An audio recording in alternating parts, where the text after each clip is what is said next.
Hello everyone. आप सबका स्वागत है फाइनेंशिप में, जहां हम फाइनेंशियल टॉक करते हैं। आज हम बात करेंगे on types of mutual funds. मुख्य रूप से म्यूचुअल फंड्स के 3 प्रकार होते हैं: इक्विटी, डेट और हाइब्रिड। तो सबसे पहले जानते हैं इक्विटी फंड्स के बारे में। इक्विटी मतलब स्टॉक्स होता है। तो इक्विटी फंड्स मतलब जो फंड्स हम कंपनी के स्टॉक्स में लगाते हैं उसे इक्विटी फंड्स कहते हैं। हम इन कंपनीज के शेयर होल्डर बनते हैं। एसेट मैनेजमेंट कंपनी आपकी ओर से इन कंपनीज के स्टॉक्स खरीदते हैं और शेयर्स में होने वाली वृद्धि की वजह से हमें प्रॉफिट होता है। बट ऑफ कोर्स जहाँ ज़्यादा रिटर्न्स होता है वहाँ रिस्क फैक्टर भी साथ आते हैं। Equity funds twist and turn से भरे होते हैं, इसीलिए हमें ध्यान रखना चाहिए कि हम इक्विटी फंड्स में लॉन्ग टर्म इन्वेस्टमेंट करें, शॉर्ट टर्म नहीं। क्योंकि इक्विटी फंड्स लॉन्ग टर्म में अच्छे रिटर्न्स देते हैं। ज़्यादा पैसे बनाने के लिए फंड मैनेजर विभिन्न क्षेत्रों और अलग अलग मार्केट कैपिटलाइजेशन वाली कंपनी में पैसे इन्वेस्ट करते हैं, जिसकी वजह से रिस्क कम हो जाता है। इक्विटी फंड्स को हम कैटेगराइज कर सकते हैं: large cap equity funds, mid cap equity funds, small cap equity funds, sectoral और थीमैटिक इक्विटी फंड्स और इंडेक्स इक्विटी फंड्स। सबसे पहले जानते हैं मार्केट कैपिटलाइजेशन क्या होता है। मार्केट कैपिटलाइजेशन से ये पता चलता है कि मार्केट में किसी कंपनी का क्या वैल्यू है और कंपनी कितनी बड़ी है। लार्ज कैप इक्विटी फंड्स बड़ी बड़ी कंपनीज में इन्वेस्ट करती हैं जिनका मार्केट कैप अराउंड 20,000 करोड़ या उससे ज़्यादा होता है। मिड कैप इक्विटी फंड्स का मार्केट कैप अराउंड 5,000 करोड़ से 20,000 करोड़ के बीच होता है। स्मॉल कैप इक्विटी फंड्स का मार्केट कैप 5,000 करोड़ से कम होता है।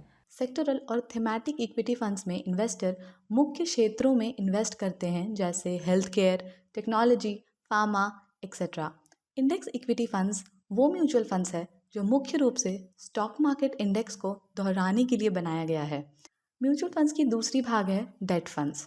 अगर सिंपल वर्ड्स में समझे, जो म्यूचुअल फंड्स मुख्य रूप से निश्चित इनकम इंस्ट्रूमेंट्स जैसे government bonds, corporate bonds, treasury bills और अन्य डेट सिक्योरिटीज़ में इन्वेस्ट करते हैं।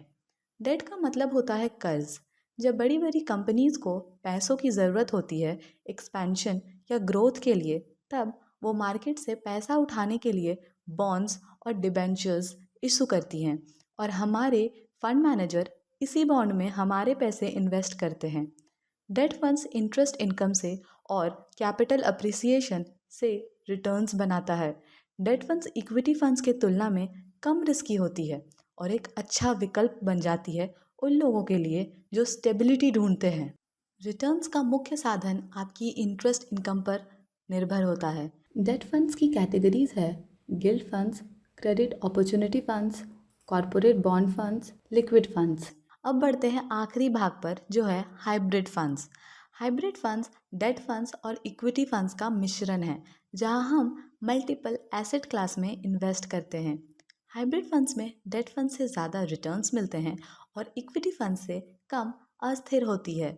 इन्वेस्टर्स के रिस्क लेने की क्षमता के अनुसार फंड मैनेजर हमारे पैसे इक्विटी और डेट फंड्स में भाग करते हैं। हाइब्रिड फंड्स को हम 3 भागों में बांट सकते हैं: aggressive hybrid funds, conservative hybrid funds, balanced hybrid funds. Aggressive funds में डेट की तुलना में इक्विटी की मात्रा ज़्यादा होती है। इसमें रिस्क ज़्यादा होता है, इसीलिए रिटर्न्स भी ज़्यादा होते हैं। कंजर्वेटिव फंड्स में इक्विटी की तुलना में डेट की मात्रा ज़्यादा होती है, इसमें रिस्क कम होता है और इंटरेस्ट रिटर्न्स भी। और बैलेंस फंड्स में दोनों समान मात्रा में होते हैं। अगर आपको म्यूचुअल फंड में निवेश शुरू करना है तो आप हमें संपर्क करें, और ये वीडियो अच्छा लगा तो please like, share and subscribe to our YouTube channel Financeship. And as always, happy investing.